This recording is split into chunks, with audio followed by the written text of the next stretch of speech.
Shalom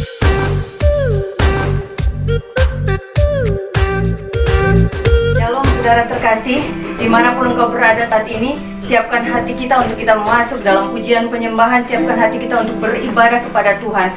Mari kita angkat syukur kita angkat hati kita untuk memberikan yang terbaik bagi Dia. Kita tinggikan Dia, Allah yang baik, Allah yang pelihara kita sampai pagi hari ini. Terima kasih Tuhan Yesus, kami bersyukur kepadamu karena kami punya Allah yang hebat, kami punya Allah yang dahsyat, pemelihara, pelindung yang luar biasa, membuat kami ada sebagaimana kami ada pagi hari ini. Semua karena anugerah dan kemurahan-Mu. Kami mau menyatakan cinta kami mau menyatakan sayang kami kepadamu lewat pujian penyembahan kami, lewat ibadah kami pagi hari ini Tuhan. Engkau lawat setiap jemaat-Mu di rumah-rumah mereka masing-masing. Dan pagi hari ini kami tahu sesuatu yang dahsyat Tuhan kerjakan dalam hidup kami, lewat doa kami, lewat penyembahan kami, lewat ibadah kami. Terima kasih Tuhan Yesus, terima kasih banyak. Kami bawa hati kami bawa hidup kami kepadamu. Mari kita sama-sama angkat lagu pujian ini, jemaat Tuhan yang terkasih. Haleluya, haleluya, haleluya. Kasih Tuhan.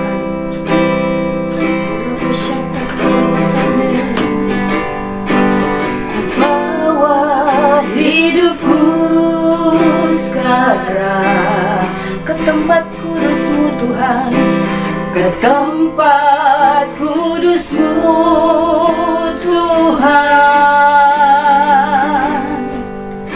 Di mesbah-Mu ku serahkan seluruh hidupku. Penuhi hati kami Tuhan, penuhi hatiku sekarang dengan urapan yang baru, dengan urapan yang baru, agar aku lebih lagi mendengar suara-Mu. Jadikan kami Tuhan, jadikan aku Tuhan, rumah doa-Mu, agar semua suku bangsa, agar semua suku bangsa datang menyembah-Mu, datang menyembah-Mu. Jadikan kami Tuhan, jadikan aku Tuhan, rumah doa-Mu, rumah doa-Mu,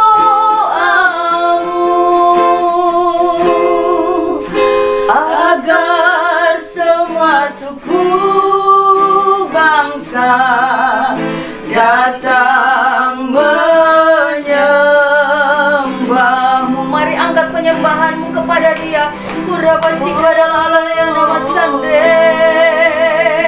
Oh haleluya Tuhan, haleluya.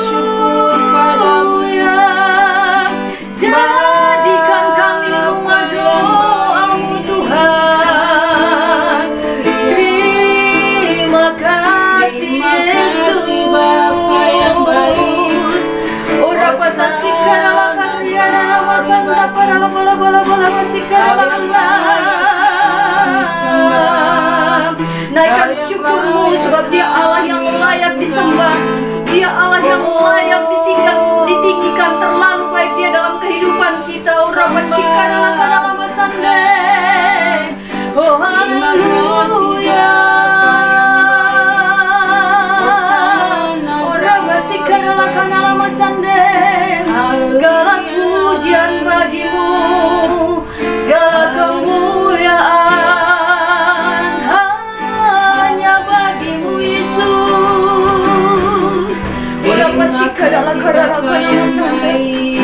Kami bersyukur kepada-Mu Tuhan, sebab hanya Engkau yang layak siap terima pujian. Terima kasih Tuhan, terima kasih.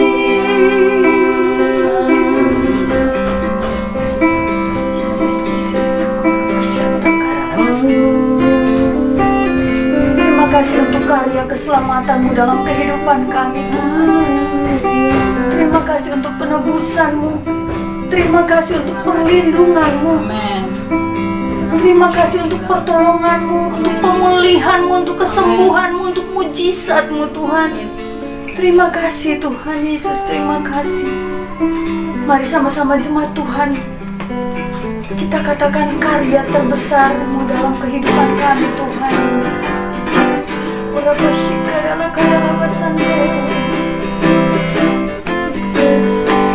Karya terbesar dalam hidupku, pengorbanan-Mu yang selamatkanku.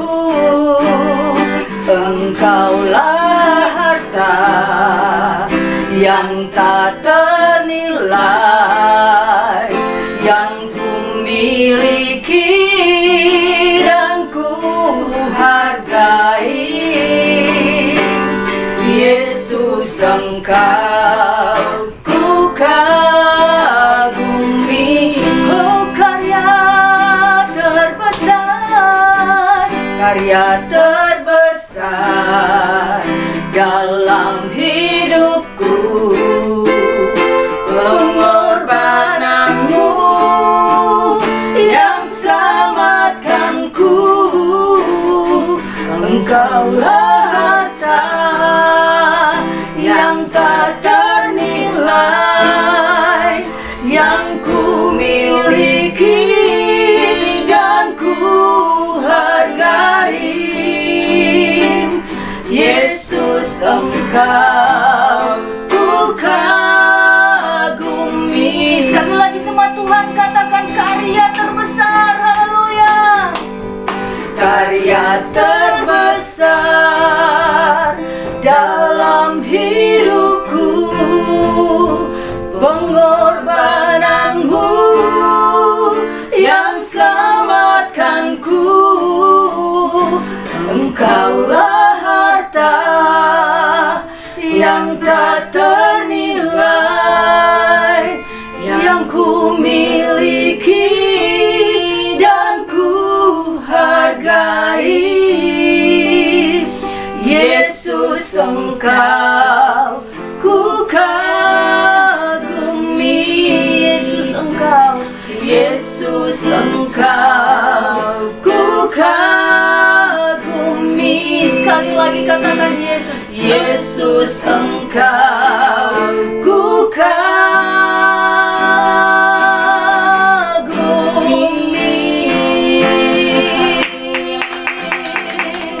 Haleluya. Kami siap untuk mendengarkan kebenaran firman-Mu Tuhan. Berbicara bagi kami setiap anak-anak-Mu. Lewat kebenaran firman-Mu kami semakin diteguhkan, kami semakin dikuatkan, kami semakin dipulihkan oleh Tuhan. Terima kasih Tuhan. Berbicara bagi setiap kami Roh Kudus, kami siapkan hati kami untuk mendengarkan Engkau berbicara di dalam nama Yesus. Jemaat yang siap mendengarkan firman Tuhan, sama-sama kita katakan amin. Shalom Bapak Ibu Saudara yang terkasih dalam nama Tuhan. Kembali lagi kita bertemu dalam kebenaran firman Tuhan. Hari ini kita mau dengar firman Tuhan di minggu terakhir, di tanggal 30 Mei 2021. Nggak kerasa kita udah masuk di minggu terakhir, dan minggu depan kita akan masuk di bulan yang baru dengan semangat yang baru, yang pastinya dengan berkat yang baru yang Tuhan mau sediakan dalam kehidupan kita. Nah, sebelum kita mau dengar firman Tuhan, mari kita mau bersatu dalam doa.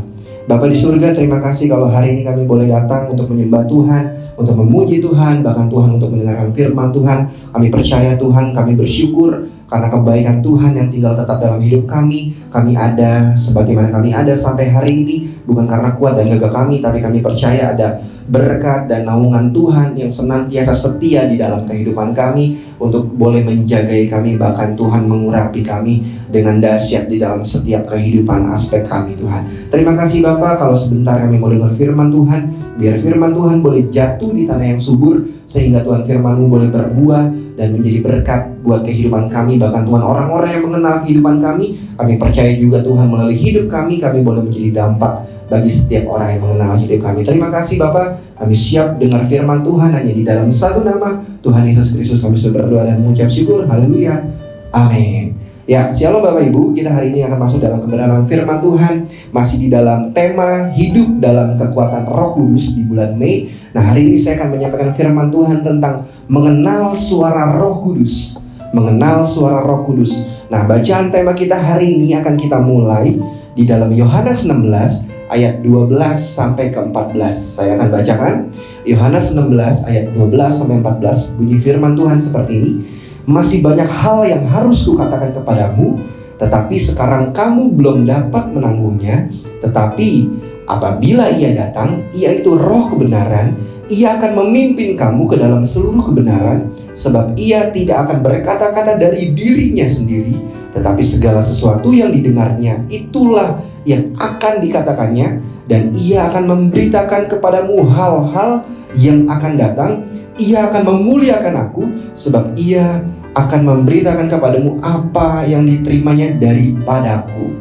Nah, Roh Kudus itu diutus untuk memimpin kita kepada semua kebenaran, untuk menjadi penolong bagi kehidupan kita, Bapak Ibu. Untuk menjadi penolong. Nah, bagi kita semua pada saat kita butuh pertolongan, Roh Kudus ada, diutus untuk kehidupan kita. Untuk kehidupan kita. Kita tahu bahwa baru minggu-minggu yang sebelumnya kita baru mengalami ibadah pencurahan Roh Kudus, di mana Pentakosta juga boleh terjadi di dalam kehidupan kita, orang-orang percaya. Nah, oleh sebab itu Tuhan memberikan Roh Kudus sebagai hadiah di dalam kehidupan kita, sebagai penolong dalam kehidupan kita. Saat kita butuh pertolongan, Roh Kudus ada. Itu fungsinya Roh Kudus. Pada saat kita butuh dihibur atau kita butuh penghiburan, Roh Kudus ada untuk menghibur kita, Bapak Ibu. Pada saat kita butuh diingatkan dari segala dosa kita, Roh Kudus ada untuk mengingatkan kita dari dosa-dosa yang kita lakukan. Dari apa yang kita lakukan, Roh Kudus juga punya peran penting untuk mengingatkan firman Tuhan di dalam kehidupan kita, orang-orang percaya, Bapak Ibu. Jadi firman Tuhan pasti tinggal tetap di dalam kehidupan kita sebagai orang-orang percaya. Nah, sebagian besar dari fungsi ini adalah fungsi daripada Roh Kudus bagi kehidupan kita, orang-orang yang percaya. Jadi banyak banget fungsi Roh Kudus untuk mengingatkan kita firman Tuhan, untuk mengingatkan kita dalam dosa kita, untuk berbicara kepada hidup kita saat kita butuh pertolongan, saat kita butuh penghiburan. Roh Kudus ada, Bapak Ibu, bagi kehidupan kita. Nah, hari ini saya akan mengupas bagaimana sih caranya kita mengenal suara Roh Kudus. Bagaimana kita cara mengenal suara Roh Kudus di dalam kehidupan kita. Seringkali kita bertanya seperti itu, Bapak Ibu. Apalagi kita sudah baca tadi firman Tuhan, Dia berkata-kata dari apa yang Tuhan katakan. Jadi bukan dari apa yang Dia mau katakan, tapi apa yang dari Tuhan katakan, Bapak Ibu. Jadi sudah pasti suara Roh Kudus adalah suara Tuhan. Sudah pasti suara Roh Kudus disampaikan dari kebenaran Tuhan di dalam kehidupan kita. Bukan dari roh yang lain, bukan dari pribadi yang lain, bukan, tapi dari suara hatinya Tuhan buat hidup kita. Nah, di dalam Yohanes 17 ayat 17, firman Tuhan bilang seperti ini. Kuduskanlah mereka dalam kebenaran, firman-Mu adalah kebenaran. Nah, Roh Kudus adalah roh kebenaran. Logikanya mudah sekali untuk kita bisa mengenali suara Roh Kudus, Bapak Ibu. Mudah sekali sebenarnya untuk kita bisa mengenali firman Tuhan atau suara Roh Kudus bagi kehidupan kita, orang-orang percaya. Kenapa? Karena firman Tuhan tadi di dalam Yohanes bilang, kuduskanlah mereka dalam kebenaran, firman-Mu adalah kebenaran. Jadi logikanya, untuk kita bisa mendengar suara Roh Kudus, otomatis kita harus baca firman Tuhan. Kenapa? Karena firman Tuhan adalah kebenaran di dalam kehidupan kita. Amin. Firman-Mu adalah kebenaran di dalam kehidupan kita. Jadi apa yang firman Tuhan tulis, apa yang firman Tuhan kita baca dalam kehidupan kita, itu adalah suara Roh Kudus. Gampang sekali mengenal suara Roh Kudus sebenarnya di dalam kehidupan kita. Tapi seringkali kita sebagai orang-orang percaya, kita seringkali bertanya-tanya, Tuhan, mana suara Roh Kudus di dalam kehidupan kita? Padahal logikanya gampang. Kalau kita baca firman, kalau kita dekat sama Tuhan, seringkali Roh Kudus sering banget berbicara dalam hidup kita. Terutama kita lah orang-orang yang percaya kepada Tuhan. Pasti di dalam kehidupan saya dan Bapak Ibu ataupun saudara semua, pasti seringkali kita akan mendengarkan suara Roh Kudus. Kita tidak akan pernah tidak mendengarkan suara Roh Kudus. Nah, ada pertanyaan sebenarnya yang lebih penting lagi daripada kita mendengar suara Roh Kudus. Pertanyaannya seperti ini, bagaimana kita bisa taat ketika kita mendengar suara Roh Kudus? Nah, seringkali ini yang menjadi hambatan di dalam kehidupan kita. Apakah kita mau taat atau tidak kalau kita sudah dengar suara Roh Kudus?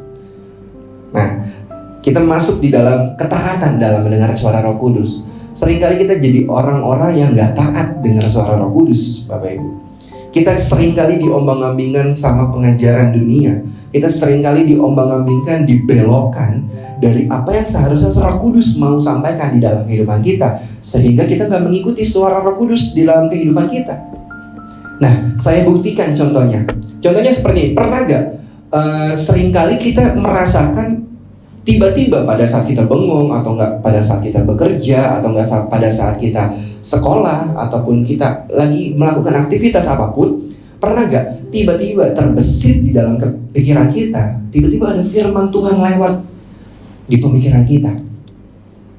Firman Tuhan lewat. Wah, kok saya tiba-tiba ingat firman Tuhan tentang ini ya? Kok saya tiba-tiba ingat firman Tuhan tentang ini ya? Itu adalah suara Roh Kudus. Siapa yang mengingatkan firman Tuhan? Pastinya bukan roh yang jahat. Buat apa roh jahat mengingatkan firman Tuhan? Gak ada gunanya. Tapi kalau tiba-tiba kita teringat akan firman Tuhan di tengah-tengah aktivitas kita, sepanjang hari kita melakukan aktivitas, itu adalah suara Roh Kudus. Bukan suara roh jahat, bukan suara-suara yang lain. Itu adalah suara Roh Kudus. Roh Kuduslah yang mengingatkan kita akan kebenaran firman Tuhan di dalam kehidupan kita. Atau mungkin pernah gak kita ngerasa, saya pernah merasa ketika kita diberkati, kita punya berkat yang lebih, tiba-tiba lewat di pikiran saya, ataupun Bapak Ibu juga pernah merasakan, oh kayaknya aku mau bayarin orang ini makan deh. Oh kayaknya aku mau ngajak orang ini makan deh. Kenapa? Biar kita bisa sharing sama orang itu, biar kita bisa bagi hidup, bahkan kita bisa saling ngobrol curhat satu sama lain dan menguatkan. Siapa tahu bisa dikuatkan orang tersebut. Nah, siapa yang mengingatkan kita untuk kita bisa traktir teman kita? Kita bisa ngobrol, kita bisa memberkati, saling membangun. Siapa? Kalau bukan Roh Kudus, bukan karena kita punya uang, enggak sama sekali. Siapa? Pasti karena Roh Kudus. Kalau Roh Kudus yang sudah menyuruh dan kita melakukannya, sudah pasti menjadi berkat di dalam kehidupan kita atau orang-orang yang mengenal kita, Bapak Ibu. Itulah contoh-contoh daripada suara Roh Kudus. Atau contoh lain, terakhir contoh lain, mungkin pernah gak seringkali lewat di dalam pikiran kita atau di hati kita, seringkali ada orang-orang yang nyakitin kehidupan kita, yang menggoreskan rasa sakit di dalam hati kita. Gak mungkin kita gak pernah bergesekan satu sama lain, sama orang lain, gak mungkin. Pernah gak kira-kira kita ngerasain tiba-tiba ada suara, ada perasaan yang muncul, yang keluar dari kehidupan kita, ayo maafkan orang itu, ayo ampuni orang itu. Siapa yang bilang seperti itu? Bukan karena kita takut sama orang itu, enggak, Bapak Ibu. Tapi tiba-tiba timbul rasa ingin memaafkan, ingin mengampuni. Itu adalah suara Roh Kudus, Bapak Ibu, yang seringkali ngingetin kita untuk mengampuni orang yang nyakitin hati kita. Walaupun kadang-kadang rasanya tuh sakit banget, rasanya tuh kayaknya nggak betah banget kita disakiti seperti itu. Rasanya kita mau keluar dari zona nyaman kita untuk melawan. Tapi tiba-tiba muncul di dalam hati kita, perasaan kita, ayo ampuni orang itu, doakan orang itu. Siapa? Kalau bukan suara Roh Kudus, tidak mungkin. Itu adalah suara Roh Kudus, Bapak Ibu. Roh Kuduslah yang seringkali mengingatkan kita untuk kita bisa ada di dalam circle-nya Tuhan dalam kehidupan kita. Makanya tadi firman Tuhan bilang, kalau Tuhan yang sudah berbicara, Roh Kuduslah yang menyampaikannya di dalam kehidupan kita orang-orang percaya. Karena firman Tuhan adalah kebenaran di dalam kehidupan kita, Bapak Ibu.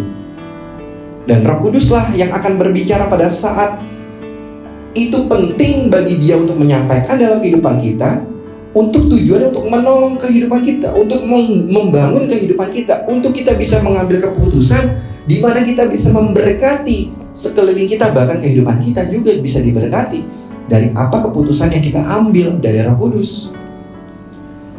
Dan ingat, Roh Kudus bukan istri kita atau bukan orang tua kita.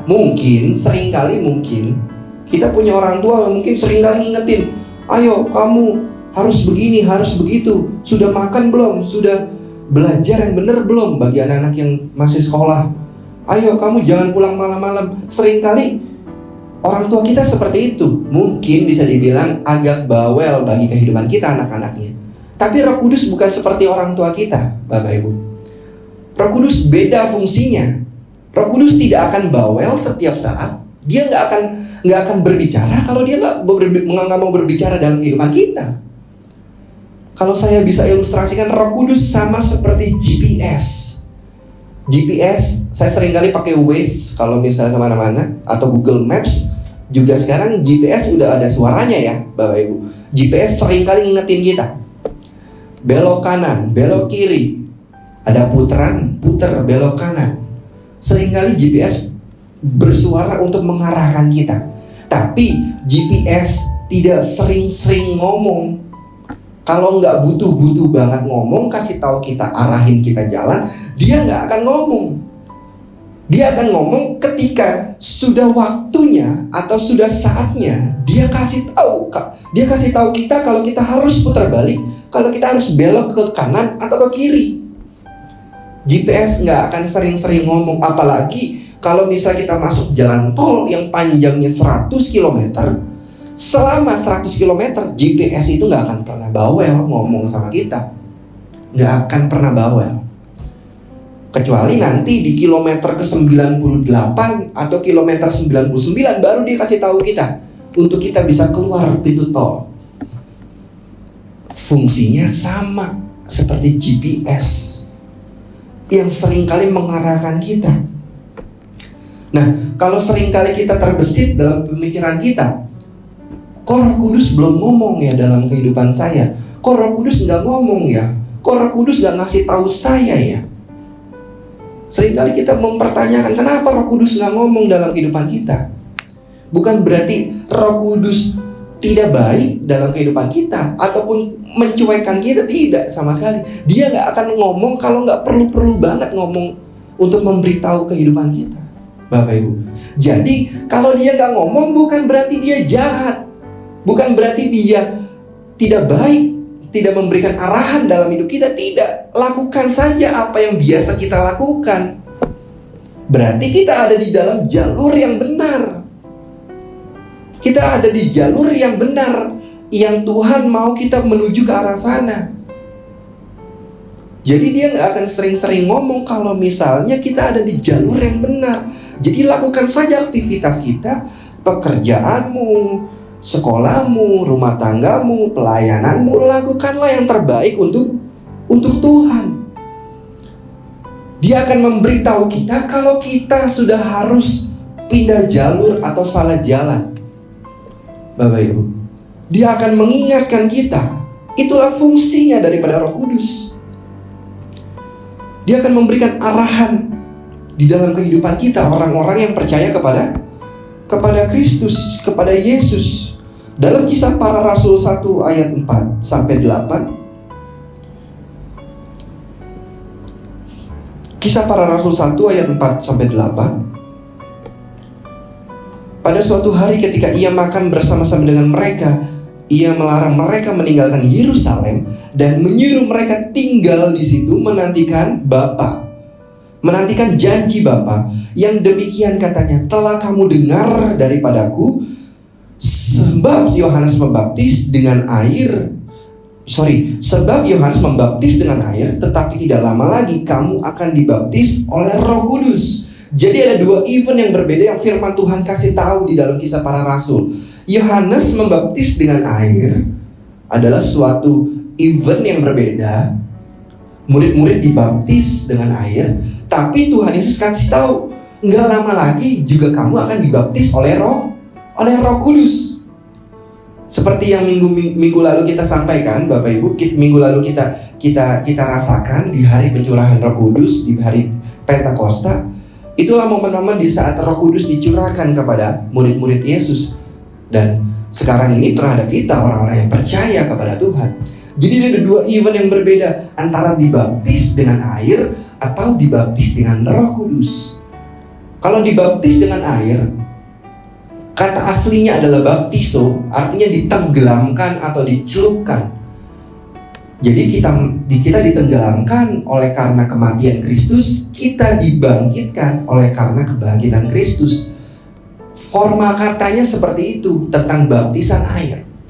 Tapi Tuhan Yesus bilang kepada murid-muridnya, gak lama lagi setelah kamu dibaptis oleh air, kau akan dibaptis oleh Roh Kudus. Bagi orang-orang yang percaya. Jadi pada saat itu murid-muridnya menantikan pencurahan Roh Kudus di dalam kehidupan mereka. Dan Roh Kudus dicurahkan di dalam hidup mereka di loteng Yerusalem, di Upper Room. Dan mereka menerima kuasa, kekuatan daripada Roh Kudus, sehingga mereka bisa menjadi saksi yang efektif, menjadi saksi-saksi yang luar biasa, meyakinkan dunia bahwa Kristuslah juru selamat di dalam kehidupan mereka. Penting untuk kita bisa dibaptis oleh Roh Kudus. Penting untuk kita bisa menerima Roh Kudus di dalam kehidupan kita, Bapak Ibu. Jadi, dengan kata lain, sebagai orang percaya di dalam kehidupan kita, dibaptis dengan air saja sebenarnya nggak cukup di dalam kehidupan kita. Banyak orang-orang Kristen yang akhir-akhir ini, banyak orang-orang Kristen yang cuma sekedar, iya saya percaya kepada Tuhan.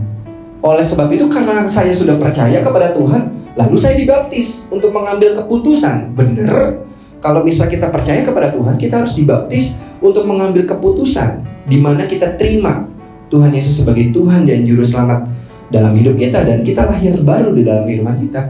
Tapi Tuhan bilang, no, gak cukup cuma sekedar dibaptis dengan air. Nah, akhirnya banyak orang-orang Kristen yang tidak mau dipenuhi oleh Roh Kudus di dalam kehidupan mereka. Akhirnya mereka gak bisa jadi saksi yang efektif bagi dunia. Gak bisa jadi saksi-saksi yang meyakinkan bahwa kita harus jadi berkat buat dunia ini. Gak bisa. Kenapa? Karena kita tahu kita belum dipenuhi oleh Roh Kudus dalam kehidupan kita, orang-orang percaya. Makanya di dalam Kisah Para Rasul, Tuhan juga bilang, jangan pergi kalau Roh Kudus belum memenuhi kamu. Jangan pergi, jangan pernah pergi kalau Roh Kudus belum memenuhi kamu. Artinya apa? Engkau gak akan bisa pergi jadi saksi Tuhan. Engkau gak akan bisa pergi jadi berkat untuk memberitakan firman Tuhan, kebenaran dari firman Tuhan, kalau engkau gak dipenuhi oleh Roh Kudus. Oleh sebab itu banyak orang Kristen yang seringkali jatuh di dalam dosa, yang seringkali gak bisa jadi berkat. Walaupun dia misalnya dia sukses di dalam bidangnya, dia bisa jadi berkat dalam pelayanannya, seringkali buahnya gak pernah kelihatan dan tidak pernah bisa jadi berkat. Kenapa? Karena dia tahu dia tidak dipenuhi Roh Kudus. Karena Tuhan juga tahu engkau pergi karena engkau juga belum dipenuhi oleh Roh Kudus. Engkau pergi, engkau main pergi aja tapi engkau belum dipenuhi oleh Roh Kudus. Akhirnya mereka gak bisa jadi saksi yang efektif untuk memberitakan kebenaran firman Tuhan. Nah, hari ini kita mau belajar di mana seharusnya kita sebagai orang-orang percaya, kita harus dipenuhi Roh Kudus supaya kita bisa merasakan kekuatan Roh Kudus di dalam kehidupan kita, sebagai saksi, sebagai orang-orang percaya di dalam kehidupan kita. Nah, di dalam Markus 16 ayat yang ke-15 sampai 16, firman Tuhan bilang seperti ini. Lalu ia berkata kepada mereka, Pergilah ke seluruh dunia, beritakanlah Injil kepada segala makhluk. Siapa yang percaya dan dibaptis akan diselamatkan, tetapi siapa yang tidak percaya akan dihukum. Nah, pergilah ke seluruh dunia, beritakanlah Injil, Tuhan suruh. Ketika kita sudah dibaptis oleh Roh Kudus, beritakanlah Injil ke seluruh dunia. Arti kata pergi ke seluruh dunia itu artinya dalam bahasa aslinya adalah kosmos. Bukan kita pergi ke luar negeri, ke Eropa, ke Amerika, ke Jepang dan lain sebagainya macam. Tidak, Tuhan tidak menyuruh kita untuk seperti itu.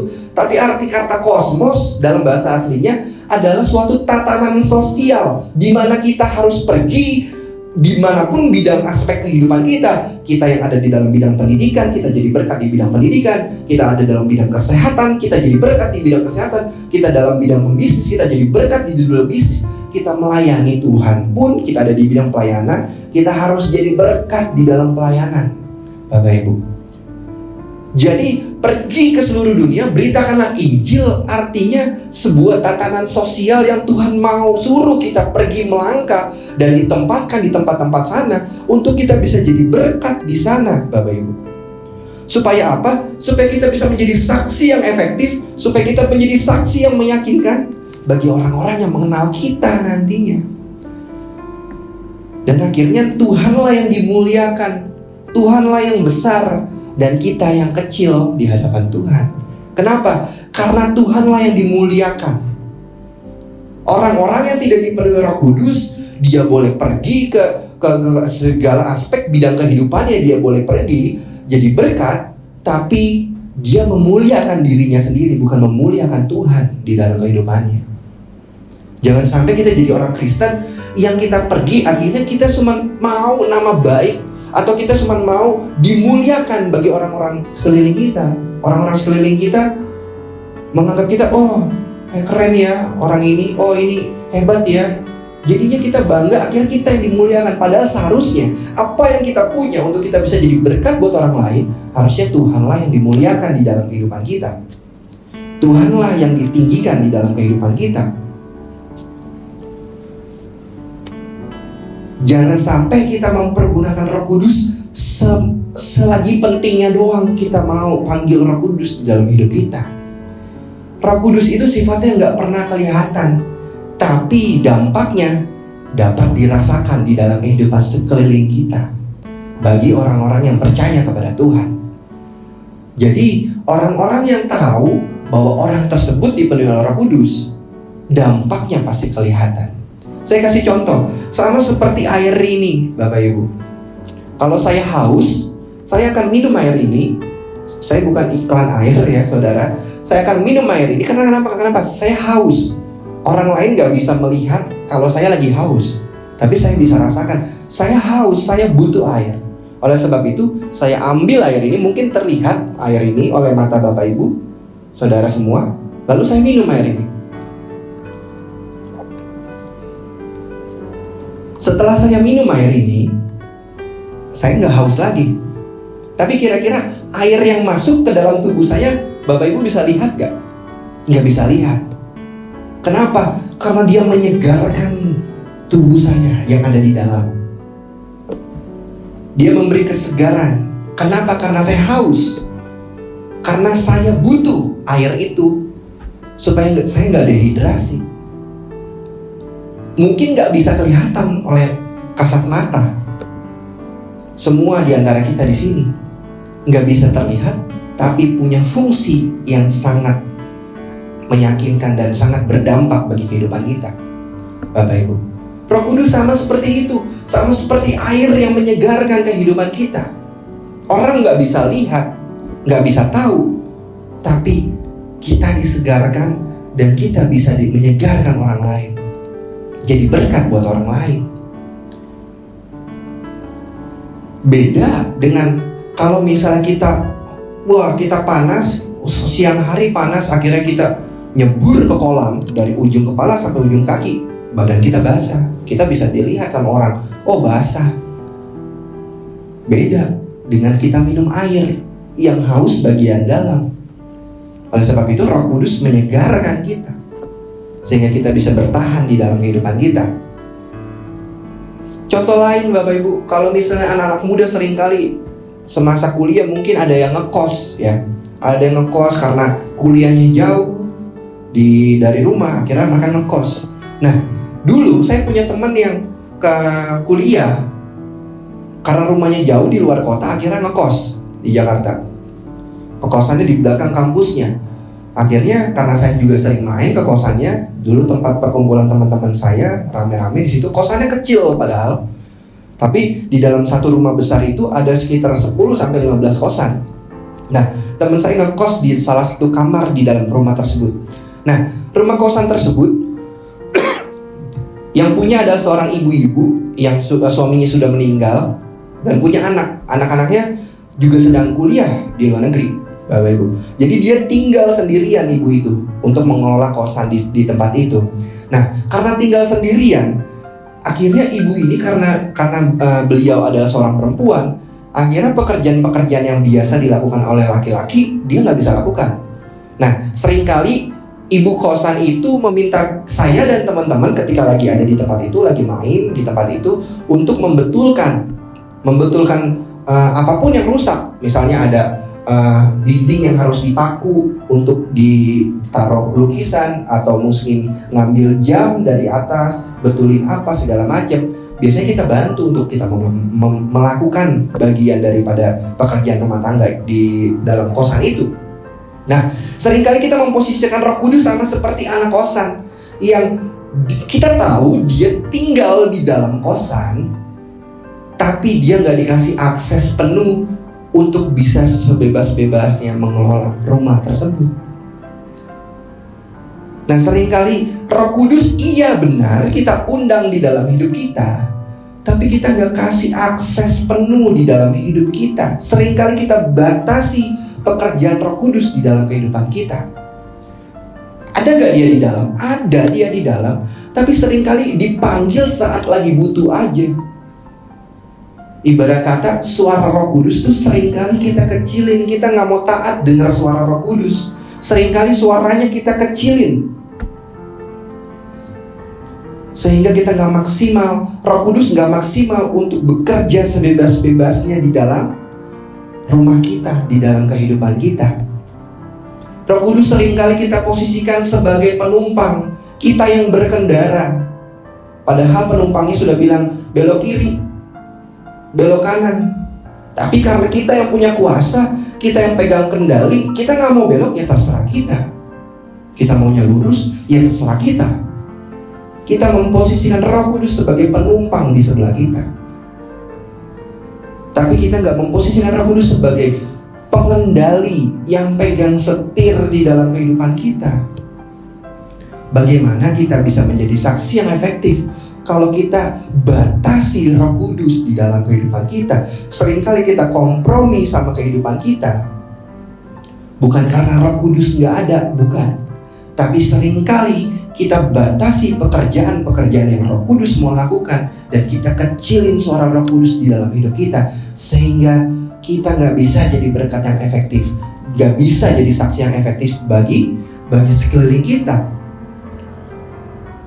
Makanya Roh Kudus seringkali dipanggil saat kalau kita lagi butuh doang. Kalau udah sakit, baru kita panggil Roh Kudus. Saya sakit, saya butuh pertolongan daripada Roh Kudus. Roh Kudus, saat kita susah, baru kita panggil Roh Kudus. Susah nih, kurang nih, baru kita panggil Roh Kudus. Saat kita kenapa-napa, baru kita panggil Roh Kudus. Tetapi pada saat kita baik-baik saja, kita diberkati, kita mendapatkan hal-hal yang banyak daripada Tuhan, kita seolah-olah kita tidak melakukan, kita tidak mendapati hidup kita jatuh. Roh Kudus seringkali kita kecilin suaranya, supaya dia nggak bisa ngomong sepenuhnya sama hidup kita. Kendaraan sayalah yang menyetir, sayalah yang tahu arahnya kemana. Tapi kita nggak mau dengar suara Roh Kudus. Untuk apa? Untuk bisa ngarahin kehidupan kita.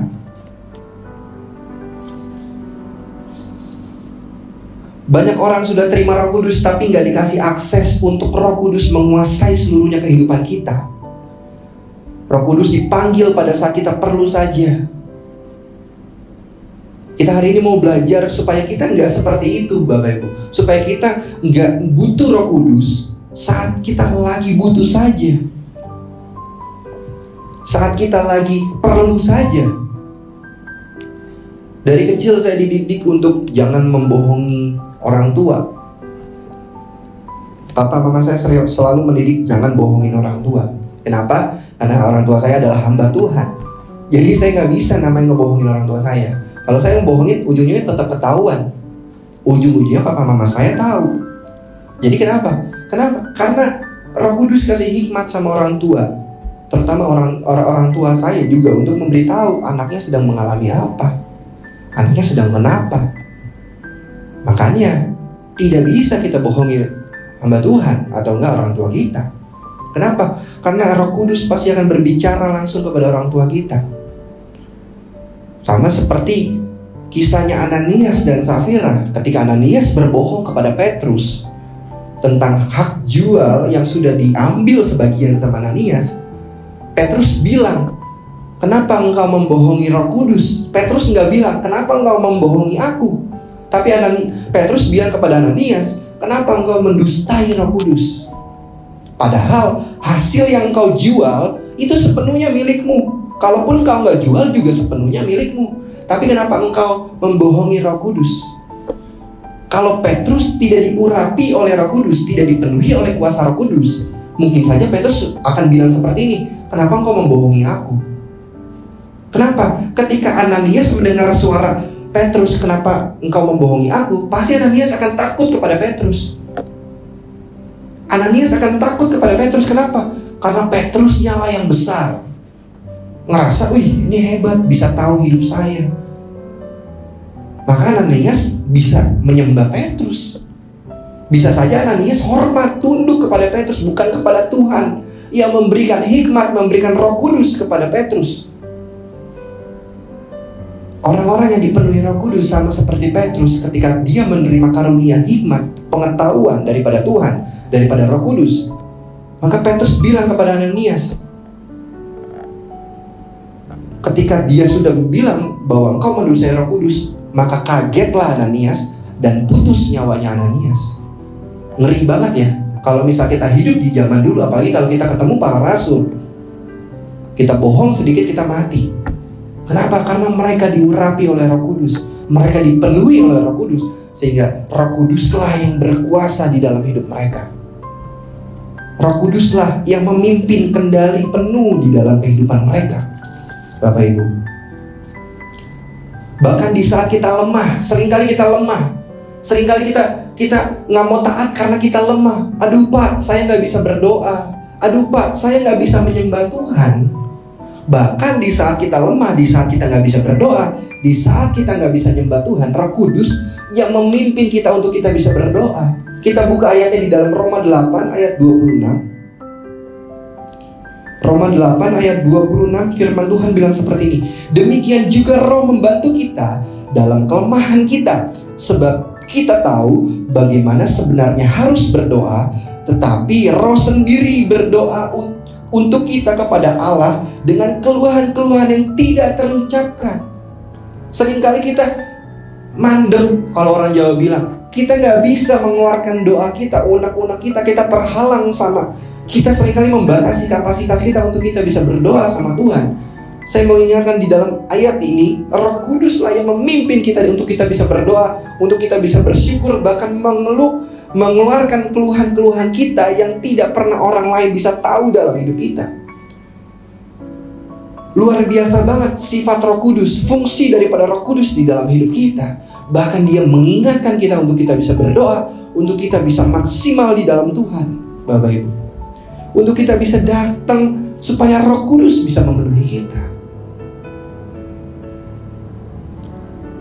Berarti bukan karena kuat dan hebatnya kita, bukan karena hebatnya kita, tetapi karena hebatnya Roh Kudus di dalam hidup kita, orang-orang yang percaya. Amin. Nah, ayat terakhir di dalam Galatia 5 ayat 22 sampai 26. Firman Tuhan bilang seperti ini, tetapi buah roh ialah kasih, sukacita, damai sejahtera, kesabaran, kemurahan, kebaikan, kesetiaan, kelemah lembutan, penguasaan diri. Tidak ada hukum yang menentang hal-hal itu. Barang siapa menjadi milik Kristus Yesus, ia telah menyalibkan daging dengan segala hawa nafsu dan keinginannya. Jikalau ia hidup oleh Roh, baiklah hidup kita juga dipimpin oleh Roh. Dan janganlah kita gila hormat, janganlah kita saling menantang, janganlah kita saling mendengki. Firman Tuhan bilang seperti itu. Jikalau kita hidup dipimpin oleh Roh Kudus, baiklah kita seharusnya apa? Menyalibkan daging kita dari segala hawa nafsu kita. Contohnya apa? Contohnya yang terakhir tadi bilang, janganlah kita menggila hormat, janganlah kita saling menantang, janganlah kita saling mendengki, mendendam terhadap satu sama lain. Jadi apapun yang kita keluarkan, kita gak akan cari-cari hormat, cari-cari pengakuan dari dunia buat hidup kita. Tapi kalau kita dipimpin oleh Roh Kudus, kehormatan, segala kemuliaan hanya untuk Tuhan. Dan Tuhan janjikan rasa-rasa roh-roh yang Tuhan mau kasih, buah-buah roh ini dalam hidup kita. Kasih, sukacita, damai sejahtera, kesabaran, kemurahan, kebaikan, kesetiaan, kelemah lembutan, penguasaan diri. Tuhan limpahkan ke dalam hidup kita bagi siapapun di antara kita semua yang mau dipimpin oleh Roh Kudus, Bapak Ibu. Jadi kesimpulan yang saya bisa kasih pada hari ini, pada akhirnya hidup kita nanti bukan ngomongin tentang siapa kita, bukan ngomongin tentang berapa hebatnya kita, berapa pintarnya kita, berapa kayanya kita, berapa luar biasanya kita. Tidak, semuanya itu akan balik lagi ngomongin bagaimana kita mau taat atau tidak sama Roh Kudus, bagaimana kita mau taat atau tidak sama firman Tuhan. Jadi hari ini yuk kita mau sama-sama belajar untuk kita bisa mendengar suara Roh Kudus dan kita bisa taat sama suara Roh Kudus. Amin buat firman Tuhan. Mari kita bersatu dalam doa. Bapa di surga, terima kasih kalau hari ini kami sudah belajar bahwa pentingnya suara Roh Kudus di dalam hidup kami untuk memberikan kekuatan, untuk memberikan penghiburan, bahkan menolong bagi kehidupan kami. Kami bersyukur bahwa karunia buat setiap hadiah yang Tuhan mau kasih, Roh itu boleh ada di dalam kehidupan kami. Dan kami bersyukur kami punya Allah yang luar biasa di dalam kehidupan kami. Kami sadar betul bahwa tanpa Tuhan kami gak mampu, tanpa Tuhan kami gak bisa berjalan sendiri. Tapi karena Roh-Mu yang mampukan kami untuk kami bisa Tuhan berjalan, kami sanggup untuk Tuhan jadi berkat dan saksi-saksi yang meyakinkan bagi dunia ini. Kami bersyukur, kami mau Roh-Mu tinggal tetap dalam hidup kami, dan kami bisa Tuhan Yesus jadi berkat atas sekeliling kami yang mengenal kami. Dan kami mau melihat bahwa Tuhanlah yang semakin besar dan kamilah yang semakin kecil di hadapan Tuhan. Kami gak mau mencuri kemuliaan Tuhan dalam hidup kami, tapi biarlah Tuhan yang ditinggikan, biarlah Tuhan yang dimuliakan dari apapun yang kami kerjakan, dari apapun yang kami peroleh. Karena segala sesuatunya punya Tuhan dan segala sesuatunya milik Tuhan.